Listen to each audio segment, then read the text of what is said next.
هل سمعت بفيتامين صاد؟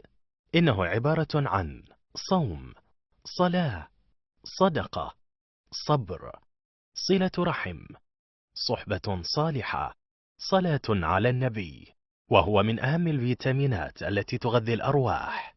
اسم الدواء: لا تقلق بعد اليوم. مكوناته: لا إله إلا أنت سبحانك إني كنت من الظالمين. طريقة استعماله: في جميع الأوقات، وأفضلها وأنت ساجد. مردوده السريع، فاستجبنا له ونجيناه من الغم وكذلك ننجي المؤمنين. خواصه: يتميز هذا الدواء بخواص مسكنة تبعث في النفس الطمأنينة والراحة، وتطرد الخوف والحزن والقلق والتوتر العصبي، ويدفع عنك سرطان الذنوب وأورام المحرمات وسوء الأخلاق. دواعي الاستعمال: عند إحساسك بالظلم والقهر والغم ومنغصات الحياة ومهازلها.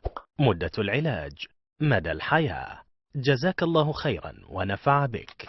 ملاحظة مهمة: لا تترك هذا الدواء في هاتفك، فهو يوزع مجانا ولا يباع.